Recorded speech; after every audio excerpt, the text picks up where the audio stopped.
Welcome, and thank you for joining us on this beautiful Wednesday. I'm Kim Wirtz, Communications Director for the Senate Republicans, and I'll be moderating this week's Joint Republican Media Availability.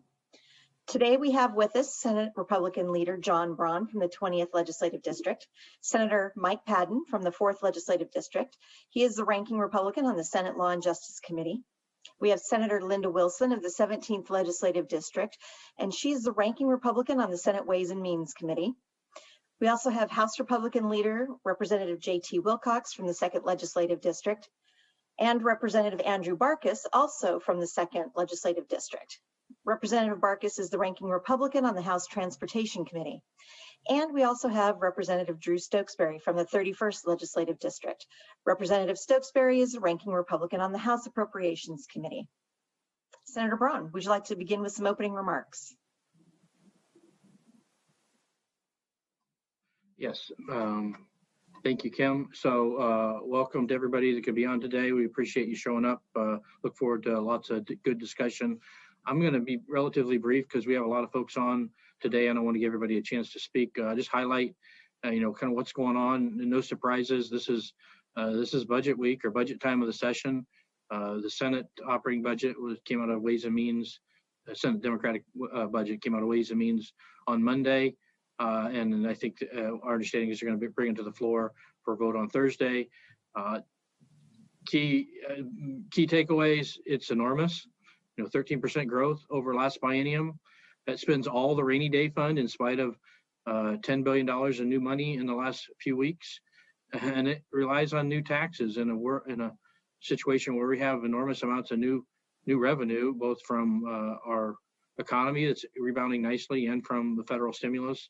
No need for taxes, and yet we have not only the capital gains income tax, we have other taxes that are still being discussed, both for the operating budget and for transportation. So we think this is the wrong direction. Obviously, we're going to work hard to provide other alternatives that we think are better for the state of Washington and make our case. Other things I hope we can talk about is what we're going to do about state versus Blake, the state versus Blake decision. We got Mike Padden on, who's been working actively on this issue.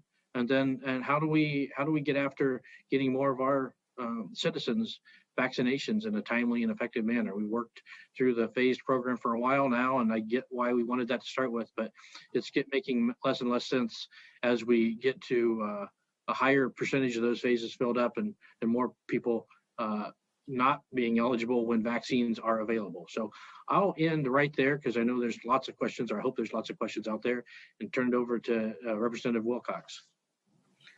Thanks very much, John, and it's good to see all of you here. Along with me, I have two of our three budget leads. Representative Andrew Barkis is transportation, and Drew Stokesbury is our operating budget lead, and I think that they're going to have a lot to say. I hope that you have some specific questions for them. I wanted to mention something that happened on Sunday that got quite a bit of coverage, but was totally a misstatement. During the SB 5038 debate, the statement was made that the State Patrol had asked for an emergency clause amendment to be added.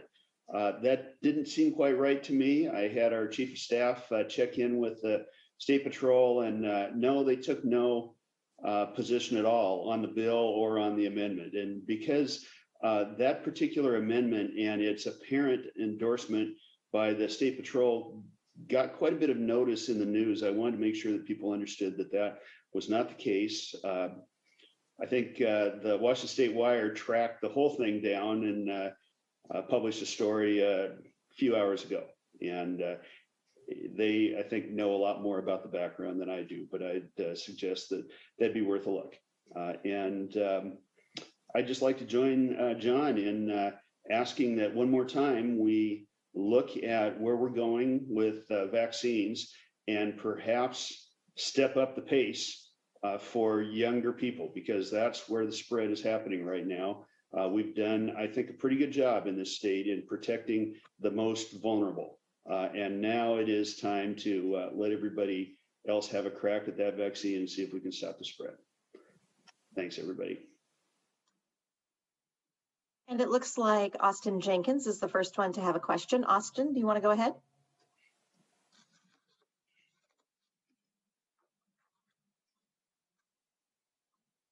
Thank you.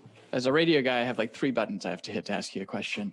I think this will be the last week I asked this, although I think I skipped a week, but particularly interested to hear from Representative Wilcox and Senator Braun about the current relations with the majority party and how it seems like, even though I know there have been some difficult moments and a lot of disagreements, that the relationship is still pretty functional. And that's quite a contrast to what's going on in Oregon.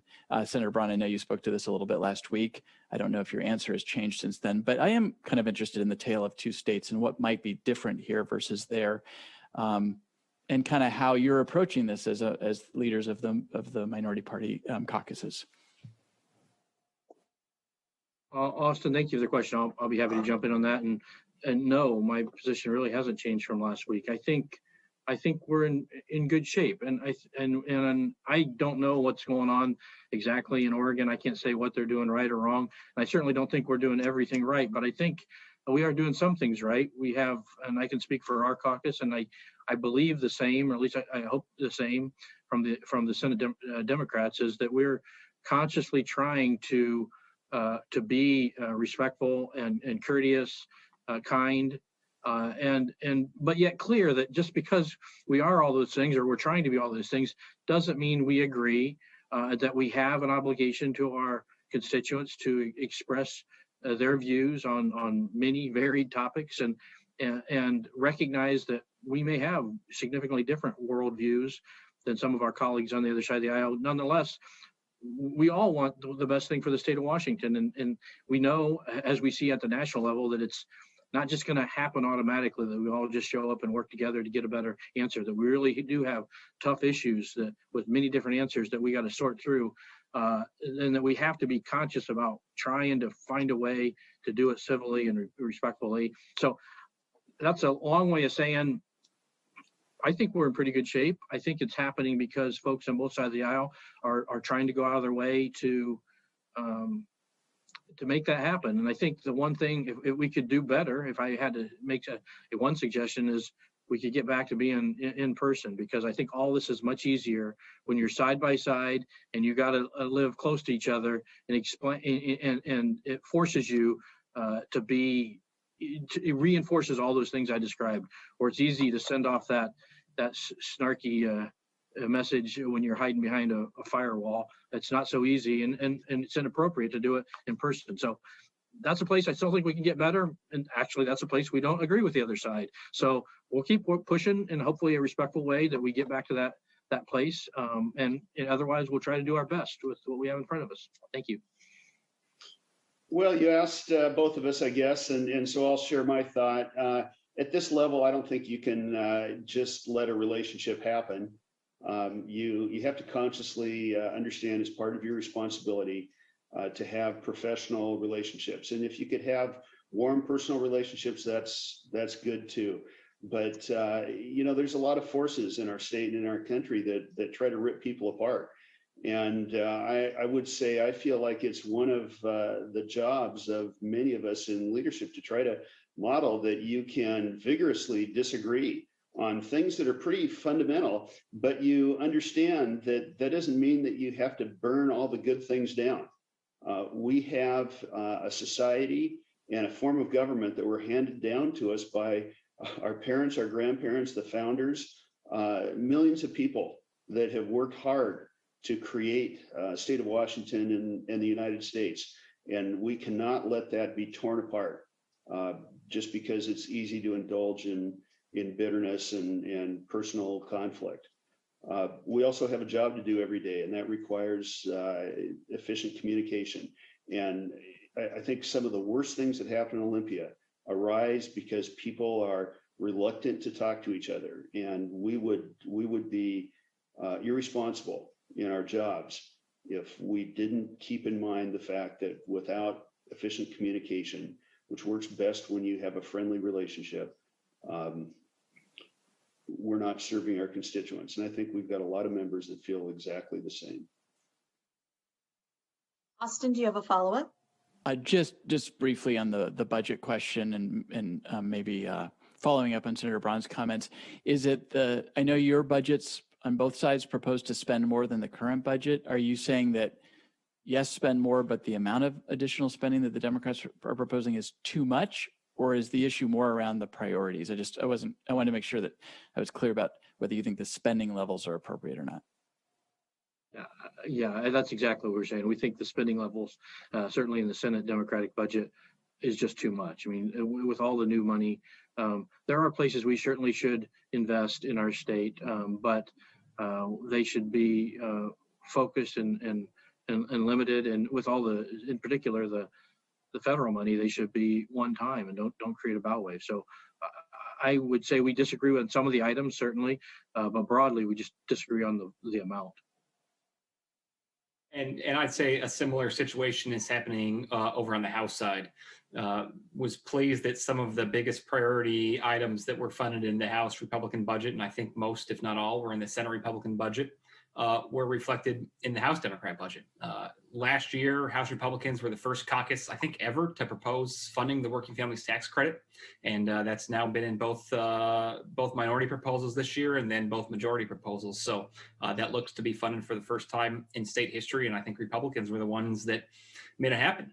We've been saying for years to fund forest health management out of the general fund, and that is reflected in both budgets. Same thing with foundational public health. Senator Wilson had a bill, I had a bill that would have sent a large sum of money to the unemployment trust fund, and that's in the House Democrat budget. So there's a number of things that I think were our priorities that I'm glad to see reflected in the Democrats' budget too. But I think, like Senator Brown alluded to, there's several reasons why the spending is just inappropriate. I believe in the aggregate, it's more than what we proposed. There's a variety of not big items, but a large collection of small and medium-sized items that really add up. And it's things that 6 months ago, heck, 2 months ago, I don't think anybody would have seriously considered we needed to fund, given the financial situation we found ourselves in. And if we felt like we could survive without the sky falling for the last year without these programs, I think we can wait another year or two just to ensure that the revenue picture continues to be as strong as it currently looks. And then lastly, the fact that we rely on taxes to do any of this is just totally inappropriate. The underlying tax is not constitutional, it's not popular, and it's just bad economics, and will be bad for our state in the long run. And the thing is, you can fund the House Democrats at least entire budget without using that revenue. It's just not necessary. So I think that those are the reasons why we oppose the Democrats' proposals. And if I could just say something, insert here. There are a few things in our budget that aren't in their budget that we have done, spending $4 billion less than their budget. And one of those is, I think that would be well received, is a property tax reduction, which is exempting the first $250,000 of a home's value. I think that it's a good opportunity to get back to the people now when we have such an influx of federal money, and with our economic council forecast being so good. We also want to eliminate the B&O tax on manufacturing.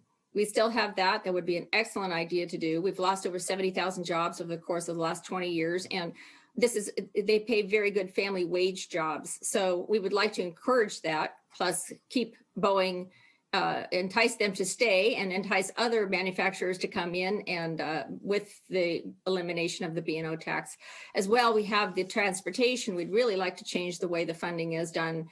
Transportation infrastructure is funded by stopping the regressive gas tax that they are always talking about, the regressivity of these taxes, and to take the natural nexus that we have of a sales tax on car sales.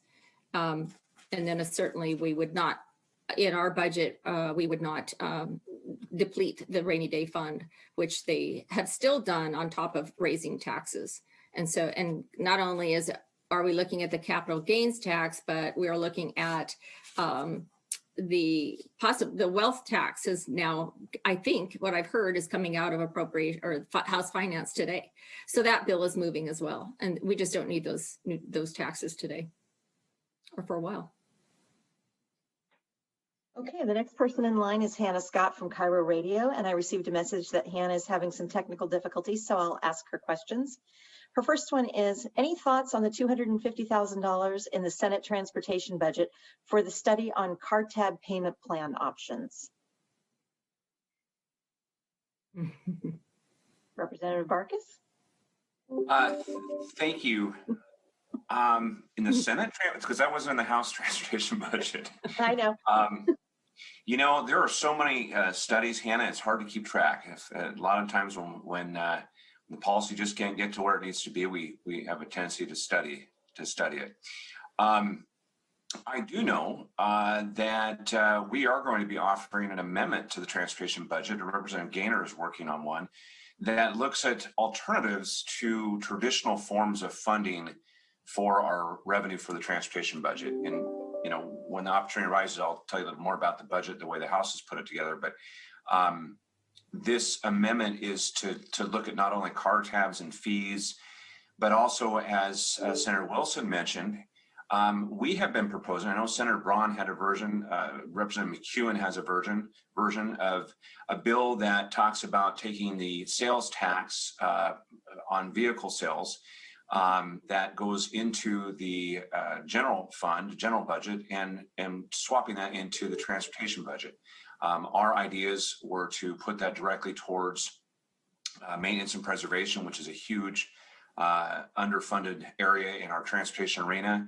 And this is a concept we've talked about for the last couple of years. We actually had the bill heard last year. It was not considered this year, but I know that in the process right now, the budget's done and there is no revenue coming in that manner. But there are a lot of discussions around a transportation package and revenue, including a title-only bill in the House Transportation Committee that will be heard tomorrow with regards to transportation spending. That's about the extent of the bill. Apparently in 30 or 45 minutes, we're all going to see what the rest of the bill looks like when that hits, according to my sources. And then this is part of what we're hearing to be the grand bargain between the House and Senate Democrats with regards to their carbon proposals, their fees, et cetera, to pay or provide new revenue for a transportation package. On that $250,000 study, I'm on the Senate Transportation Committee, and people aren't interested in studying options and how they're going to pay the high car tab fees. They voted for $30 car tab fees. That's what they're really interested in. This is just a Band-Aid to try to cover the problem that's out there, and it's not. We don't really need the study to look into that. Yeah, thank you, Senator Patton. I would say one more thing too. I know Representative Orcutt, I haven't seen the language yet, but we may be offering another amendment. The House transportation budget will hit the floor Friday afternoon, late afternoon. And I know that Representative Orcutt was also looking at that because we did discuss during the budget cabinet the $30 car tabs. As a matter of fact, it was a very interesting process this year in doing the budget because last year, due to I-976, we crafted a budget taking into consideration the loss of revenue because of that initiative. And then all of a sudden, the courts, of course, overturned it. That revenue came flooding back in, which helped, not going to lie, it helped in the way that the budget was crafted because of the massive shortfall due to COVID-related losses. But we have continued to talk about that. We've continued to talk about what the people voted for, what they want. The fact that we should have lower car tabs and lower fees. And this needs to be part of the mix in the overall conversation when it comes to revenue. So we'll see what that other amendment is considered. I will just say that if you have to have a payment plan for your tabs, you have just admitted that you've made tabs totally unaffordable for working. A bit too high. Yeah. Okay, and I know that you touched on this already, Representative Wilcox, but Hannah's next question is, what, if anything, is planned regarding the emergency clause that was added into the ban on open carry bill in the House? Well, it's back to the Senate to decide if they want to concur. I think that amendment is tainted at this point. It certainly was not requested by the State Patrol, as was stated in debate. And if I was in the Senate, I think I would be very unhappy about being asked to concur in that. Yeah, you can expect that we will resist that additional amendment to the bill. Of course, most of our caucus did not support the underlying bill, but that particular amendment seems like an affront to the voters and the front to making sure that we make accurate statements on the floor of either chamber. Okay, and we'll go to Sarah with McClatchy. Thank you. This is for Senator Patton. Senator Rivers has now signed on to the bill from Senator Dingra that's meant to address the Blake decision. I noticed you haven't signed on to that at this point, but is that a measure that you also support? And are you able to offer some insight into discussions that are happening surrounding that bill and others addressing the Blake decision? Well, there's 5 parts to Senator Dingra's bill, and 2 or 3 of them are things that I could conceivably support. Certainly, we've got to fix the juvenile issue. I am disappointed. This decision came out February 25th by our state Supreme Court, and here we are 5 weeks later, and we got a crisis situation out there in public safety. We've got all sorts of individuals that are shooting up heroin and using other drugs and telling law enforcement, hey, there's nothing you can do about this. And the juvenile issue, it's, illegal to smoke cigarettes, but you can shoot up meth or use meth, cook meth. So, I mean, these things need to be fixed. Plus, we have a crazy quilt of local ordinances now in Marysville and Grant County, and I believe Lewis County's looking at it. And we've got prosecutors with different approaches, because there is a motion for reconsideration in front of the Supreme Court filed by Larry Haskell, the Spokane County prosecutor. And the court has just asked for briefings on that. So that's going to be another 30 days probably. Some prosecutors are going ahead and implementing the decision right away. Others are waiting for a final decision after reconsideration. So we got a terrible situation out there, and it needs to be addressed. I favor Senator Mullet's bill 5475. It's very similar to a bill I offered, 5471. And I think we got to put knowingly back in there. We do not want to decriminalize use of hard drugs, and that's what Senator Dingra's bill would do. Some of the other parts are fine, but that part I think a lot of people have a problem with.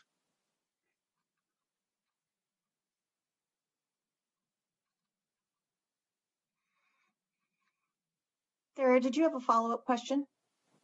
Yeah, on the same topic, Senator Patton, you mentioned that there was a bit of a kind of hodgepodge of local government responses to this, and there is a bill in the House from Representative Clippert that would allow local governments to enact their own laws.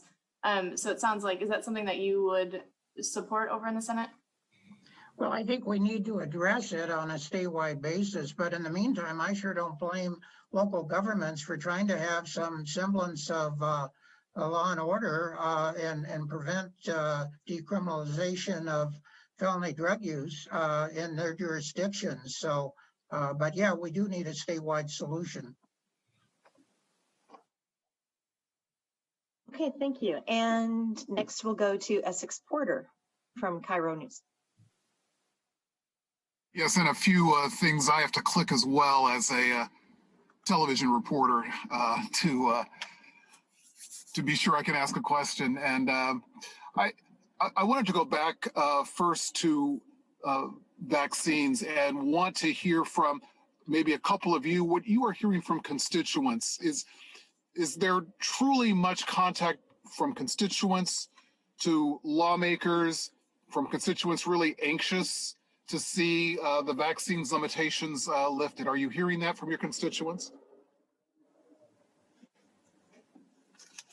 I would say we are hearing some, at least I am hearing some from constituents about access, although not nearly at the level we had a month or 2 months ago. The issue I'm hearing more from is the providers trying to deliver the vaccines, and knowing that within the phases that they are authorized to deliver vaccines, they're having a harder and harder time filling their schedule. So they're just sharing with us that, look, there's opportunity here that is being missed because we don't have additional flexibility. And then, of course, the broad understanding that while we want to make sure the folks who are most at risk have the the first access to the vaccines, the more people we immunize, the quicker we get to herd immunity, and the more people we protect. So that's where I think the real, at least for me, the real push has come is from providers who see the opportunity we're missing by limiting their flexibility. Yes, I think I've seen it mostly from reporter Twitter, but I think that there is a big opportunity here. There's, I think as of last night, there's about 400,000 doses out there in inventory, about maybe 8 days at our current rate. So there's a lot of it in inventory, and it just seems to make more sense to get those in arms instead of sitting in refrigerators. And I think the governor shares that concern as well. The more people we have vaccinated, the less spread we have.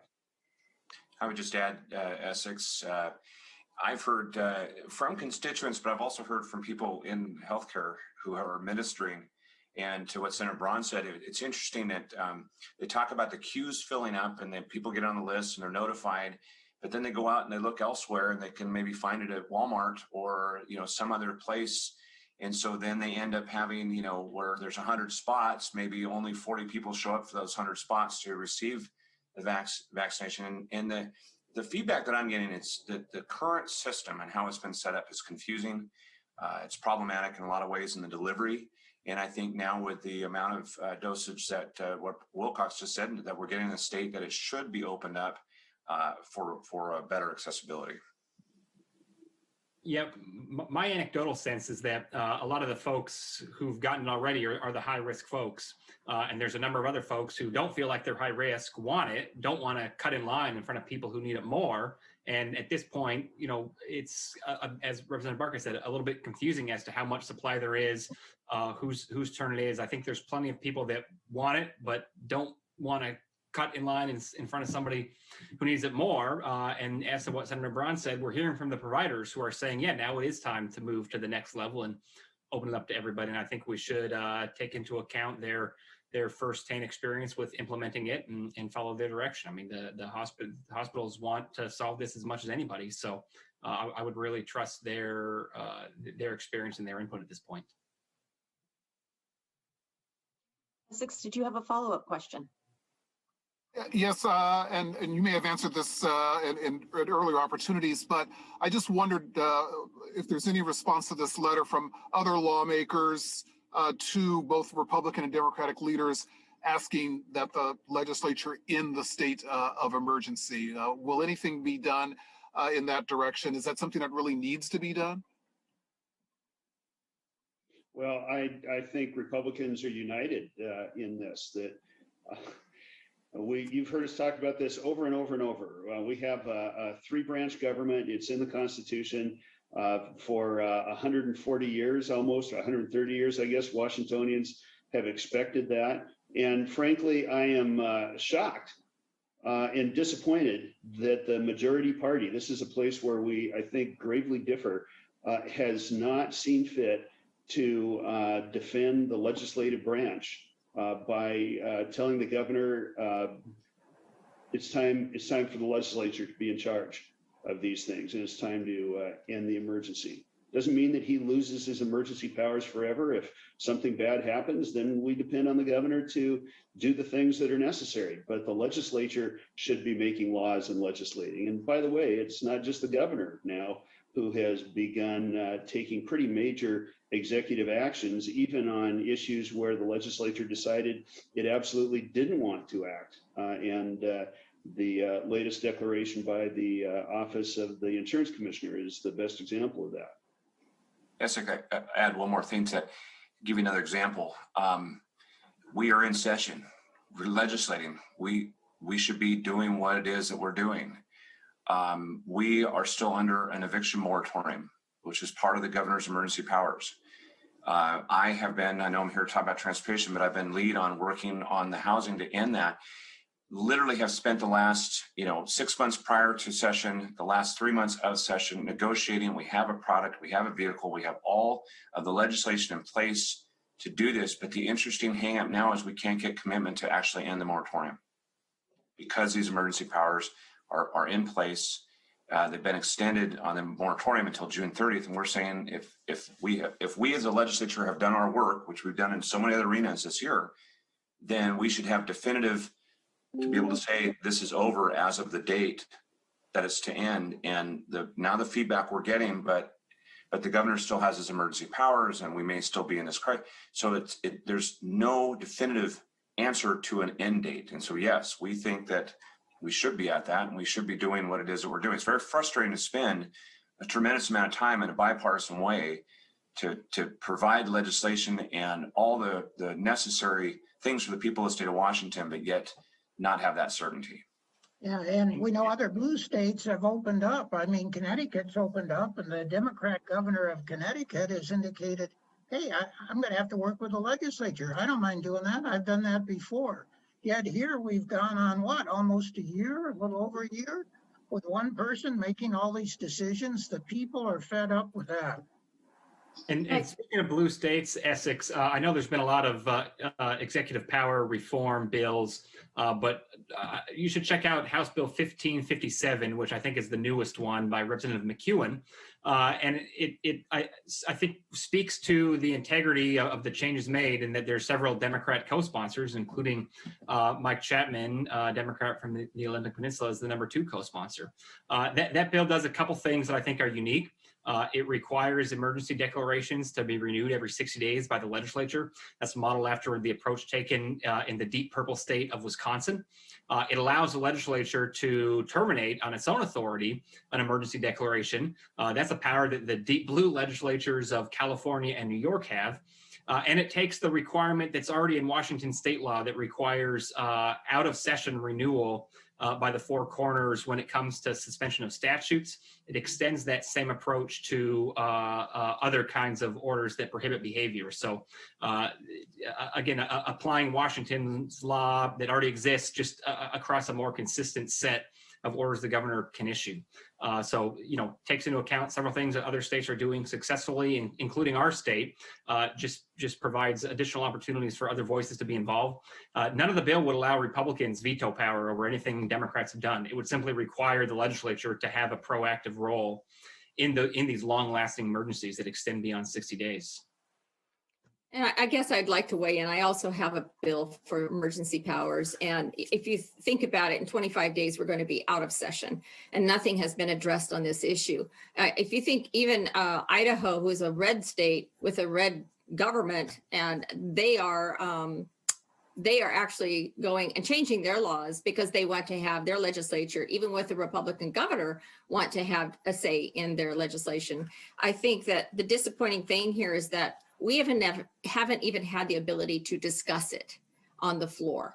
And so I think moving forward, that is one issue. I mean, what we're doing, or my bill would do, is just basically do the same process that we were doing when we were in the interim, when we weren't in session. So basically, four corners would be allowed to review the proclamations. And if one corner said no, then it didn't happen, or it actually brought along ability to negotiate, which did happen in a few cases with some of the proclamations that we had during the interim. So it's real, I believe, as well as unanticipated receipts. So if we know that money's coming in when we're not in session, we should have the ability for the legislature to weigh in on appropriating that money. That is not the executive branch job. So we need to look at that as well. In fact, it's a bipartisan issue. I know that Senator Rolfes and I have been both trying to figure out a way to incorporate some sort of parameters and sideboards on that. So hopefully we'll get there. Thank you all. And we'll go to Laurel Demkovich from the Spokesman. Go ahead, Laurel. Thanks, Kim. This is a budget-related question, so probably Senator Wilson and Representative Stokesbury, but anyone can weigh in. I'm just wondering if you can talk a bit more about your concerns with using the rainy day fund. I know in the past, your caucuses have talked about using that for some of these one-time COVID costs. So can you talk a little bit more about what's changed? And I guess if you're glad you haven't used it up until this point. Well, it was certainly a good idea that we had it there so that when we went through this pandemic, that it was available for us. but it isn't necessary now because we have billions and billions of dollars rolling in. Usually an emergency fund like that would be used in a one-time thing, where that's what's happening here with the federal money coming in from the Rescue Act is that it's one-time funding. So for us to use that now, you're talking about 1.8 billion. We need to keep that in there for any future recessions that we may go into, and it can happen. We still don't know what this pandemic is going to do. I mean, we're seeing increases in some states as well. So we need to be prepared for that, and I think holding that on. But the billions and billions of dollars that we've had coming in from the feds is no reason to. That should be exactly the reason why we don't use the rainy day fund. And I think from my perspective, we introduced two proposals, House Republicans did, that spent the rainy day funds, an early action spending bill, and then a broader budget proposal. Both of those were very, very intentional at seeking out one-time expenses that occurred either this year or this coming fiscal year, and spent the rainy day fund money on that. In fact, in our budget, we didn't even route the money through the general fund. We just spent it directly on one-time items. It was also items that were urgent and needed now. And I think if we lived in a universe where we were in charge and that those budgets had passed the floor and spent down the money, and then we had a revenue forecast that provided additional money, we would have immediately backfilled the rainy day fund. But I think it was important to get some of that money out the door. And there's a few things that we propose doing that I'm disappointed we're waiting till the end of session to do instead of the beginning of session. Both budgets right now, majority budgets, I think, use this money irresponsibly. The Senate Democrats run it through the general fund and commit it to a variety of ongoing obligations. I think that's short-sighted. And the House Democrat budget, while I appreciate that they don't actually spend the money, they put it in a different account, and they completely neuter the constitutional protections of the account that require a supermajority vote. They conduct some regulatory arbitrage to take that money out this year when it requires a simple majority vote, and rather than spend it, they set it aside so that they can access it in future years, which completely negates the point of having a constitutional supermajority vote protection. So I think our caucus will strongly oppose that maneuver on the floor and attempt to keep that money within the BSA. Laurel, did you have a follow-up question? I'm okay, thanks. Okay, great. Well, that wraps it up for us. And with that, I'll turn it back to Senator Braun. Thank you, Kim. I'll just wrap up by saying again, thank you for everyone that could be on today and the great questions. I thought we had a nice dialogue, and I look forward to a vigorous debate as we wrap up the last few weeks of session on a whole number of issues. And hopefully, as we said earlier, we can do it with respect and grace, but still share the very different worldviews that some constituents have from others in this great state we live in. Thank you. I'd like to thank everybody for being here too. And I just want to pitch one more story to all of you. I have never seen a transportation arena with more crazy combinations of funding possibilities, conflict, Fed, glittering prospects for billions and billions of dollars. I think watching transportation this year is going to be one of the most interesting things that occupies the last 25 days of the legislative session. And I know that Representative Barkas and Senator King would love to have their opportunity to share their perspective as well.